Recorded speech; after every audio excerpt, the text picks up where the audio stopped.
The Yakima River was a beautiful sight. It flowed through the valley, sparkling in the sunlight.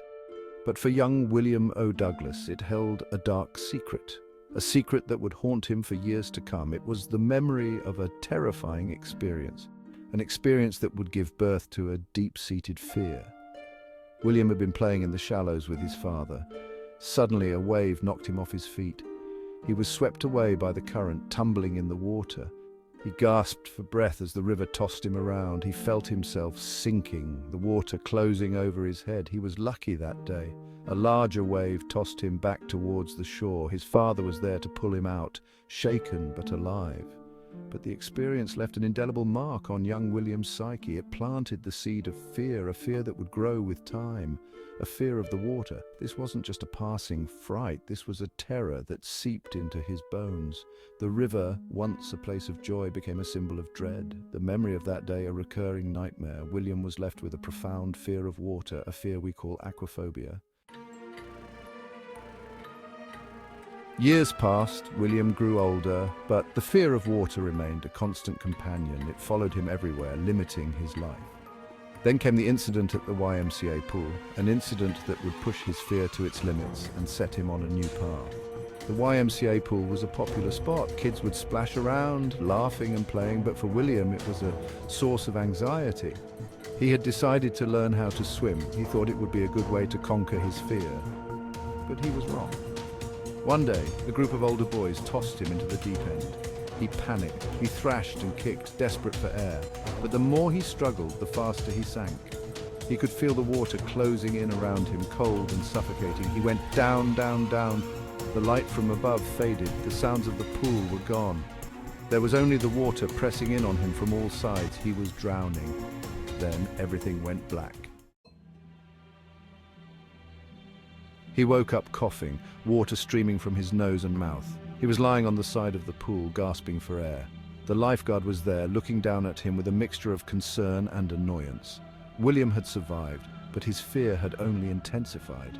The near-drowning experience had a profound impact on him. The fear that had been a shadow now consumed him. It infiltrated every aspect of his life. He avoided water like the plague. He couldn't even stand to be near a bathtub. The fear followed him everywhere. He couldn't escape it. It was in his dreams, vivid nightmares of being pulled under by unseen hands. It was in his waking thoughts, a constant worry that he might drown.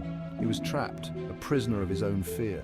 His fear wasn't just irrational, it was debilitating. It stopped him from enjoying simple pleasures, fishing trips with friends, swimming in a lake on a hot day, even just taking a relaxing bath. He was determined to break free from its grip. William was a fighter. He was not one to back down from a challenge, and he refused to let fear control his life. He knew he had to do something drastic. He had to confront his fear head-on. And so he made a decision. He would learn how to swim. This wasn't just about learning a life skill. This was a personal battle against his demons. He knew it wouldn't be easy, but he was determined to conquer his fear. He sought out a swimming instructor, a kind and patient man. The instructor understood his fear and promised to help him overcome it. The first step was the hardest. Just stepping into the water again sent shivers down his spine. The memories of the YMCA pool came flooding back, but he persisted. He had to. He owed it to himself to be free. The lessons began in the shallow end. The instructor started with the basics, breathing exercises, kicking his legs, floating on his back. Each step was a victory, a small triumph over his fear. Section 5. Baby steps in the shallow end. The shallow end became his sanctuary. Here he felt safe, in control. He practiced diligently, repeating the exercises over and over again. He learned to trust his body, to believe that he could float. He started to enjoy the feeling of the water, the coolness against his skin. He spent hours in the shallow end, practicing his strokes. He would imagine himself as a fish, gliding effortlessly through the water. He would hold his breath and dunk his head under, each time staying submerged a little longer. He was making progress, slowly but surely. His instructor was a pillar of support. He encouraged William, praising his every achievement. He broke down the process into manageable steps, building his confidence gradually. He taught him how to control his breathing, how to relax his body, how to trust the water. With each passing day, his fear began to recede. It wasn't gone completely, but it no longer held him captive. He was starting to feel a sense of accomplishment, a sense of pride. He was winning the battle against his fear. Section 6. Facing the deep end. The day came when the instructor told him it was time to move to the deep end. Fear gripped William's heart. The deep end, the place where he had almost drowned. He hesitated, his old terror resurfacing, but he knew he couldn't stay in the shallow end forever. He took a deep breath and stepped over the line. The water was colder here, darker. He felt a surge of panic, but he fought it back. He remembered his training, his instructor's words. He started to swim, slowly at first, then with growing confidence, he swam back and forth, testing his limits. He dove to the bottom, touching the cold concrete with his hand. He was no longer afraid. He had conquered his fear. The deep end, once a symbol of his terror, was now a testament to his courage. The feeling of accomplishment was exhilarating. He had faced his fear and emerged victorious. He'd proven to himself that he was stronger than he thought. He had overcome a significant hurdle, and it filled him with a newfound sense of self-belief. Section 7. The long shadow of fear. But the journey wasn't over yet. Even though he had conquered the deep end, the fear lingered in the back of his mind. It was a shadow, always lurking, threatening to engulf him again.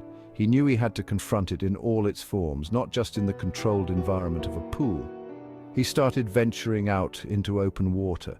First, it was a calm lake, its surface as smooth as glass. Then a river, its current a little stronger, a little more intimidating. He swam in each of these, gradually facing his fear in different forms. Each time he swam, he felt the fear recede a little more. He realized that fear wasn't something to be eradicated entirely. It was a part of him, a reminder of his past struggles. But it didn't have to control him. He could acknowledge it, respect it, and then move beyond it. He learned to coexist with his fear, to use it as motivation to keep pushing himself further. He knew that the more he challenged himself, the less power fear would have over him.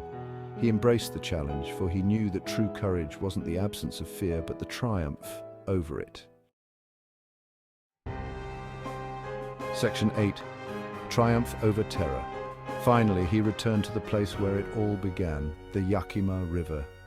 The river that had once filled him with terror now held a different meaning.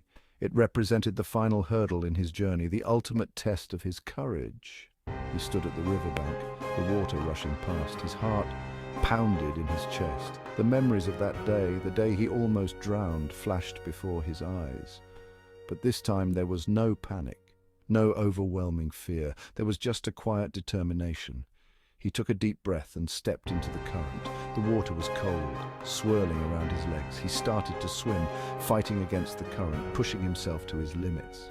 He swam until he reached the other side, exhausted but exhilarated. He had done it. He had conquered his fear. He had faced his demons and emerged victorious. He stood on the riverbank, water dripping from his hair, and looked back at the flowing water. He felt a sense of peace, a sense of completion. Section 9. The Lessons of the Water. William O. Douglas's battle with hydrophobia was more than just learning to swim. It was a testament to the indomitable spirit of man, the ability to overcome seemingly insurmountable challenges. It was a journey of self-discovery, a testament to the power of perseverance. He learned that fear was a powerful force. It could paralyze you, control your life, and prevent you from reaching your full potential. But he also learned that fear could be overcome. It took courage, determination, and a willingness to confront your demons head-on. His experience taught him that the greatest victories are often won not on battlefields or in arenas, but within the depths of our own hearts and minds.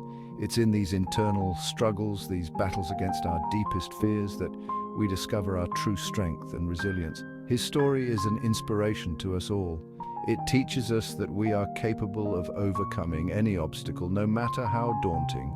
If we have the courage to face it, it reminds us that fear is a natural human emotion, but it doesn't have to control us. We have the power to acknowledge our fears, confront them, and ultimately transcend them.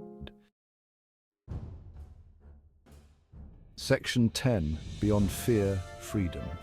The lessons William learned in the water stayed with him throughout his life. He went on to become a Supreme Court justice, a champion of civil rights, and an avid outdoorsman. He faced down many challenges in his life, but he never let fear hold him back. His story reminds us that life is full of challenges. There will be times when we are afraid, when we feel like giving up. But it is in these moments of adversity that we discover our true strength. It is by facing our fears that we grow, that we learn, that we become the best versions of ourselves. So the next time you are facing a challenge, remember the story of William O. Douglas. Remember the boy who was afraid of the water, but who found the courage to overcome his fear. Remember that you too have that courage within you. Face your fears and discover the freedom that lies beyond them.